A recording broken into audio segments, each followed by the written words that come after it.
Hoje o Mundo Político recebe mais um candidato à Prefeitura da capital. Nosso convidado é Marcelo Álvaro Antônio, da coligação Mudança de Verdade, que reúne o PR e o PSDC. Marcelo tem 42 anos, é deputado federal, ex-vereador de BH e filho do ex-vice-prefeito Álvaro Antônio. Bem-vindo, Marcelo. Prazer é meu, Vivi. Marcelo, o cenário político pulverizado da capital foi um estímulo para você entrar na disputa, para tornar mais fácil a sua participação? Olha, Vivi, sem dúvida nenhuma. O cenário pulverizado, ele realmente traz um certo ganho para candidaturas como a minha. Eu tenho como principal base eleitoral o Barreiro, que tive uma votação expressiva para vereador, depois bati todos os recordes do Barreiro de votação para deputado, tive 26% dos votos válidos do Barreiro. Isso traz um certo benefício, porque a gente espera e tem a expectativa que o Barreiro possa nos dar uma votação que seja pelo menos a metade do necessário para ir para o segundo turno. Até porque o Barreiro tem outras lideranças políticas, né? Sim, que devem conduzir em outros caminhos, né? Apesar de ser muito grande. Exatamente. Como é que você pretende se diferenciar dos demais, a sua candidatura das outras? Olha, Vivi, a gente traz uma proposta diferente, né? Um novo jeito. E qual é esse novo jeito? O primeiro é o completo, sem o vínculo com padrinhos políticos, vamos dizer assim, né? A gente prega um novo jeito de fazer política. Como, por exemplo, nessa eleição, a gente percebe uma insatisfação muito grande das pessoas, por exemplo, com carro de som nas ruas, né? Aquele dingo alto, fazendo barulho, e as pessoas têm tido uma rejeição muito grande com isso. Agora, Marcelo, você fala em rejeitar a velha forma de fazer política. Sim. Quando se fala em velha política, não é nem a campanha política, é uma postura, uma questão de atitude na atuação política. Eu entendo dessa forma, não é? Agora, você tem um histórico de ex-vereador, de filho, de herdeiro político e de deputado. Você é deputado federal. Sim. O que você faz diferente? Pois Vivian, quando eu digo o novo jeito de fazer política, é em todas as áreas, em todos os aspectos, tanto na forma do exercício do mandato, quanto também na forma de fazer campanha. Não adianta eu pregar um novo jeito e ter uma nova conduta no mandato e fazer uma campanha do velho jeito. Um exemplo, eu tive a felicidade de, pelo site políticos.org.br, que é de iniciativa popular, é um site independente e que avalia, com alguns critérios, a atuação dos deputados federais em Brasília. E alguns critérios como, por exemplo, as votações, se aquela determinada votação ela é benéfica para a população ou não, os projetos apresentados, a presença no plenário. E tive a felicidade de ser eleito o melhor deputado federal dos 53 de Minas Gerais nesses critérios.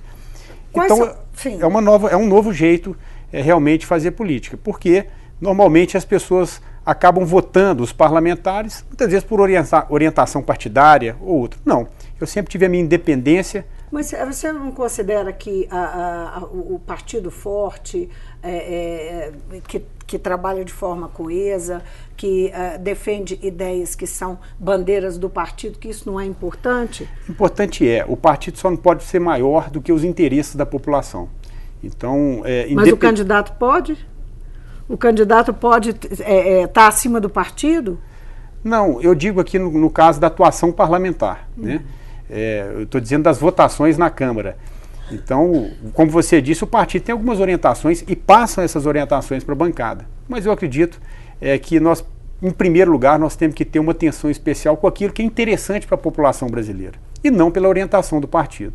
Eu tenho votado assim. E isso tem como exemplo o financiamento privado de campanhas. Eu votei contra o financiamento privado de campanhas, né? Eu não sou a favor do financiamento, pelo simples fato de tentar entender qual que é o interesse que uma empresa tem em financiar uma campanha ou de um político ou de um partido. Empresas vivem de retorno financeiro. né? Esse é o lucro das empresas. Então votei com muita convicção e muitas vezes contrariando alguns determinados partidos ou bloco que a gente participa em Brasília, mas votei com a convicção de que isso é melhor para a sociedade brasileira. Você está confortável dentro do seu partido ou tem problemas? Não, eu estou confortável e o partido respeita as minhas convicções e as minhas definições na hora de dar o voto. Críticas ao trabalho da atual administração, da Prefeitura de BH, né? Sim. Quais são suas principais críticas? Olha, Vivian, ficou muito claro para mim, eu andei pelas 9 regionais de Belo Horizonte construindo o nosso plano de gestão e pude, de olho no olho com os moradores de Belo Horizonte, entender bem quais são as principais reclamações e os gargalos hoje da cidade. Eu posso te dar um exemplo aqui que é muito claro para toda a sociedade de Belo Horizonte, que a atual gestão ela priorizou muito as obras, ficou muito focada nas obras e esqueceu de cuidar das pessoas na cidade de Belo Horizonte, principalmente na área da saúde, da segurança pública e da mobilidade urbana, do transporte. Sobre segurança, você tem colocado que segurança é uma prioridade, sim, não é? Sim. Agora, a bandeira da segurança pública, ela não é complicada, levando-se em conta que isso não é um papel precípio constitucional do município, não, o poder de polícia, de constituir a polícia é do Estado, não é? Do governo do Estado. Sim, Vivian. A Constituição brasileira ela diz isso, que a segurança pública ela é de responsabilidade do Estado. Mas eu acredito que o prefeito na cidade ele tem uma responsabilidade muito grande com a segurança das pessoas que vivem na cidade. E acredito mais que como prefeito de Belo Horizonte, eu vou liderar o processo da redução da criminalidade na cidade. Com mais prevenção ou mais repressão? Em 3 vetores. O primeiro deles é implantar a cultura de paz aqui na cidade de Belo Horizonte. Projetos que deram certo em Medellín, em Bogotá, está dando certo na cidade do Recife e vai dar certo aqui na cidade de Belo Horizonte. É o BH Vidas. A princípio nós vamos implantar um grande equipamento em cada uma das 9 regionais de Belo Horizonte e esse equipamento ele oferece uma série de serviços na área do esporte, educativo. Então é preventivo. Preventivo. É um esse primeiro preventivo. vetor, né, que vai ser implantado nas áreas de maior vulnerabilidade da cidade, para desmontar esse clima, esse ambiente que vem gerando novos criminosos nas periferias. Hoje não existe nada? A prefeitura não tem um trabalho nesse sentido? Que eu tenha conhecimento não, Vivian. Hoje, por exemplo, eu estive no bairro 1º de Maio, um jovem, o Jefferson, me indagou, falou: Marcelo, eu já perdi pelo menos 3 amigos aqui para a criminalidade, que foram assassinados. Eu não vejo um projeto social da prefeitura que envolva os adolescentes e os jovens na periferia. Será que se a prefeitura não tivesse um projeto social que envolvesse os jovens, esses meus amigos eles não poderiam estar vivos hoje? E é uma grande verdade.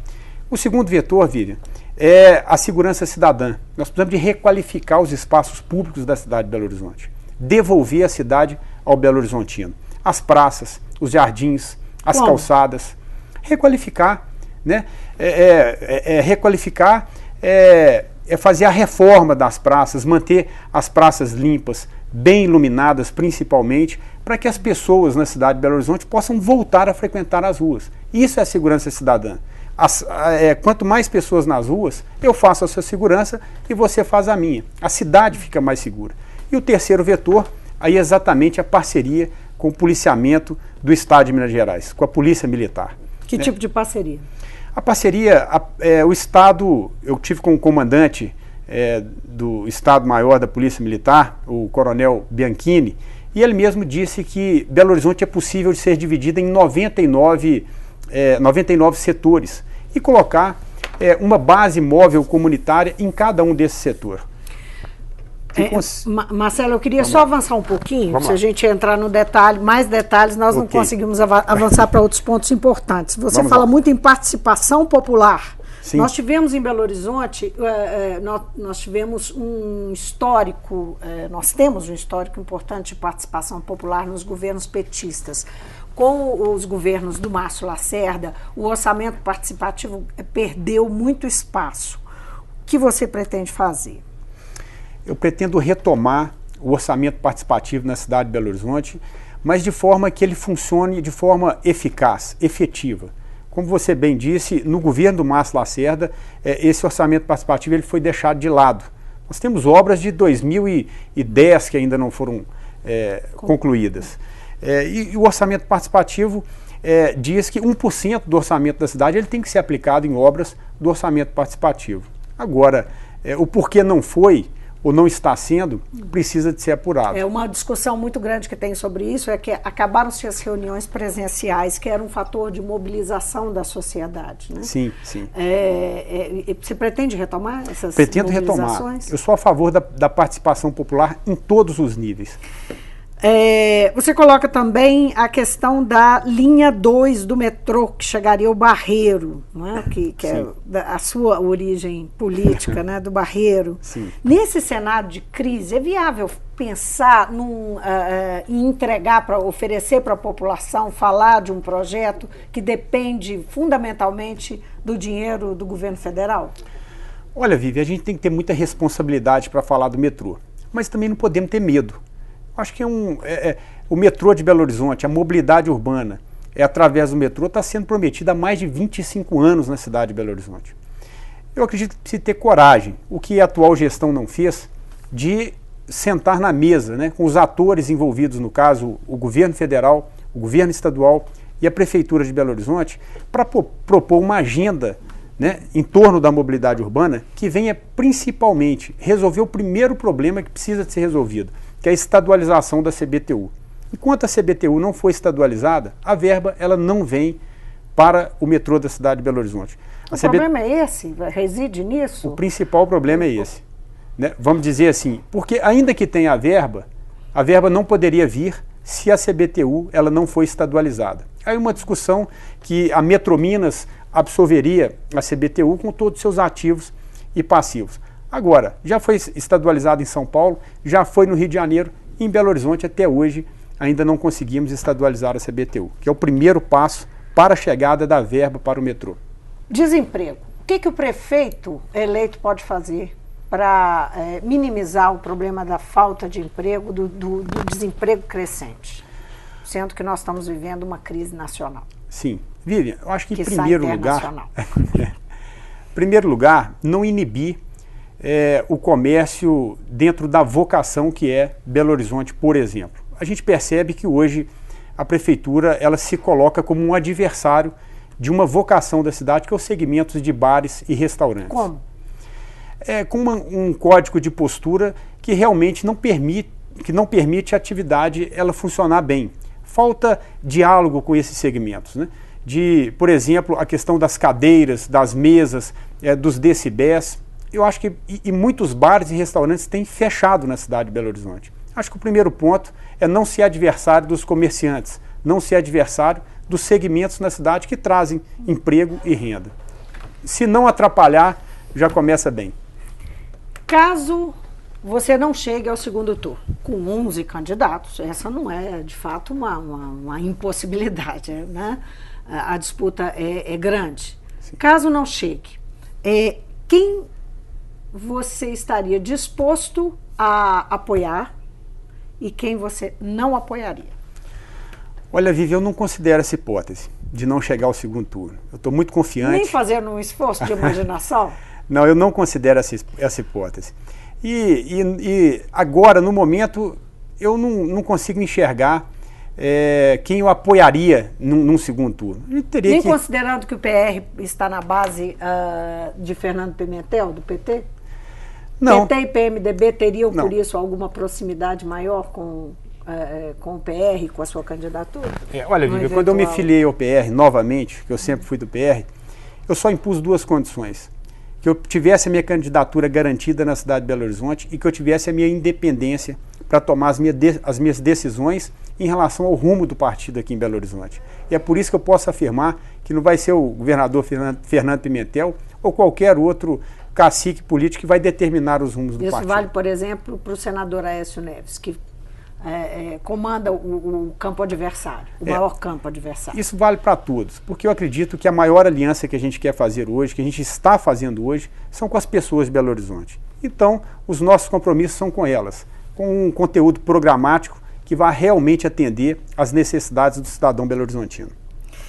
Candidato, muitíssimo obrigada pela Obrigado, sua presença no mundo político. Eu fico feliz de participar e estou sempre à disposição. Obrigado. Eu conversei com o candidato da coligação Mudança de Verdade. Coligação Mudança de Verdade, que é composta pelo PR e o PSDC.